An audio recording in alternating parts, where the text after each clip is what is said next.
The Chicago Blackhawks have struggled this season as expected, but there have been some interesting signs of life recently as they had a 3-game winning streak snap just the other night. Jack Bushman of Locked On Blackhawks is here to talk about the team's rebuilding process, their injury situation, and what's ahead in the second half of the year for the Blackhawks. All that and more on today's Locked On NHL podcast. You're Locked On NHL, your daily podcast on the National Hockey League.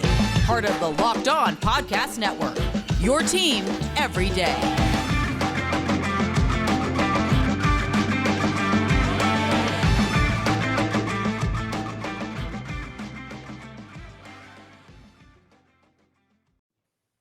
And welcome back to the Locked On NHL podcast. Gil Martin, so glad you could be with us today, and thank you for making Locked On NHL your first listen every day. We are free and available on all platforms.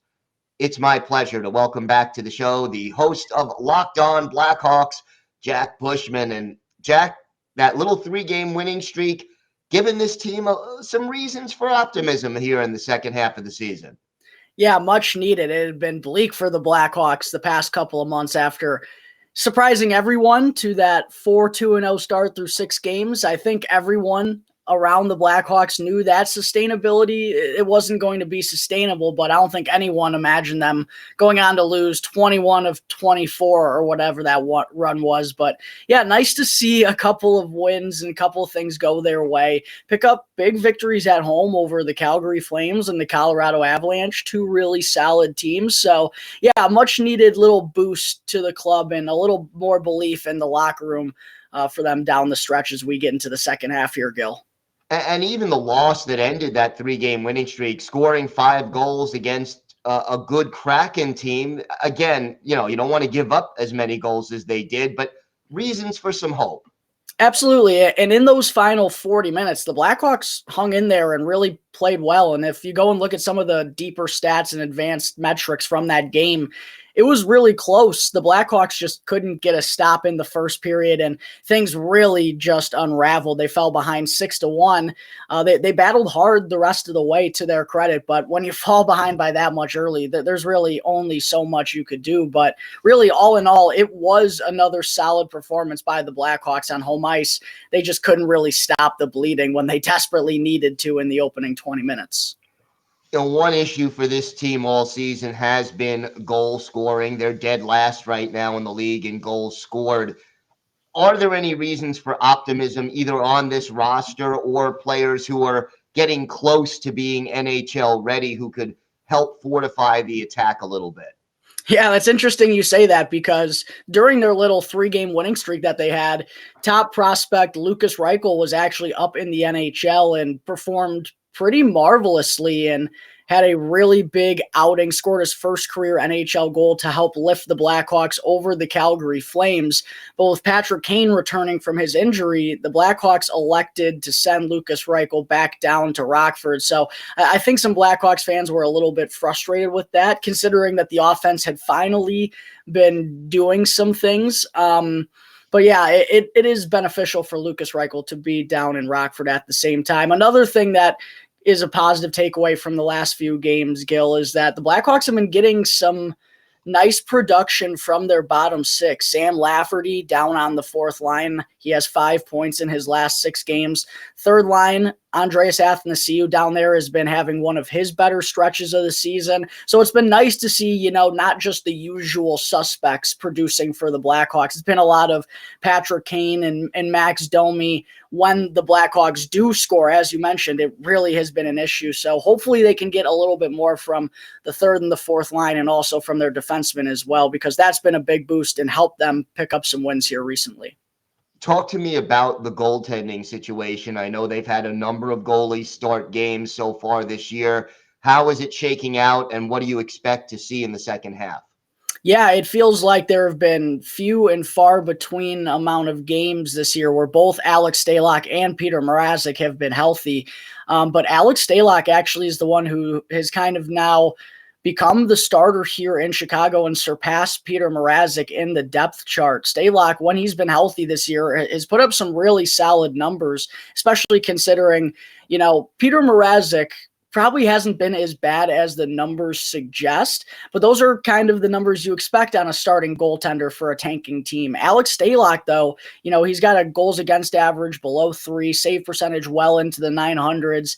He's been really sharp, and because of that solid play, it has some people wondering if there could be some teams around the NHL drawing some interest in possibly adding him before the trade deadline. So definitely an interesting development there in Chicago. I don't think anyone really expected much out of Alex Stalock this season, especially as he unfortunately had to miss all of last year as well.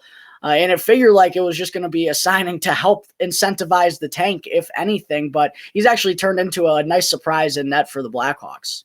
You mentioned the trade deadline. It's less than 2 months away. For a tanking team, as you said, you expect that the Blackhawks would be trading away some veterans and some assets. What do you expect to happen as we get closer to the trade deadline? Yeah, regardless of what happens with Patrick Kane and Jonathan Toews, we still don't really have any developments on that process. Apparently, Kyle Davidson, general manager for the Blackhawks, did talk a few days ago, and there are going to be some conversations had here in the next couple of weeks.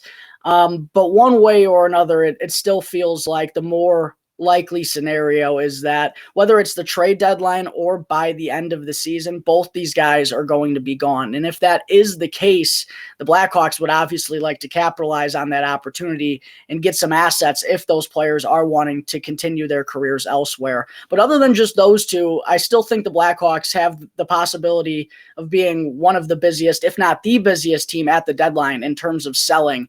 Andreas Athanasiou is someone who, when the Blackhawks signed him, the full expectation was that he was going to get moved at the deadline. I already mentioned Alex Stalock could possibly be getting some interest. Jake McCabe, who might be the silver lining of the Blackhawks season. He's been playing really well for them. If there's a good enough offer, I don't think the Blackhawks would say no, considering his age and the timeline of this rebuild. Well, I think he could be an excellent player to kind of be the star defensive defenseman for this team. If the offer is good, you kind of have to take it. The interesting one, too, I think, is going to be Max Domi, because he was kind of in that same boat as Andreas Athanasiou when they first were signed. They also, funny enough, have the same exact contract, 1 year expiring deal for $3 million. But there have been some talks that Domi might have found a home here in Chicago. The Blackhawks have been very happy with what they've seen out of him. Even though they've been losing a lot, he's been all smiles and has seemed to really enjoy his time here so far. And one thing to consider, too, if Kane and Toews do get moved, the Blackhawks have to start considering about the salary cap floor for next season.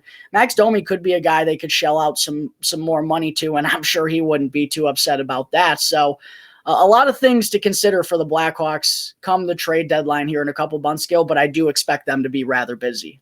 Well, they were rather busy at the draft, so I wouldn't be at all surprised to see them rather busy at the trade deadline. Jack, why don't you tell our viewers and our listeners where they could find the podcast and where they could find you on social media?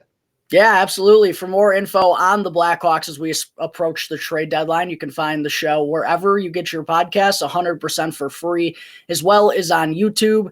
You can check out the show on Twitter at @L_O_Blackhawks. And as for my personal account, you can check me out at Jack Bushman 2. All right, Jack, always a pleasure. Thanks for joining us today. Absolutely, Gil. Always fun. Today's episode is brought to you by your friends at BetOnline. BetOnline.net is your number one source for sports betting info, stats, news, and analysis. Get the latest odds and trends for every professional and amateur league out there, from the NFL playoffs to pro and college basketball, soccer, and of course the NHL. We've got it all at BetOnline.net. And if you love sports podcasts, you can find those at BetOnline as well. We're always the fastest and easiest way to get your betting info. Maybe you want to check out the latest odds on this week's NHL games to see if you could take your knowledge of the NHL and put it to good use. Head to the website today or use your mobile device to learn more. Bet online, where the game starts.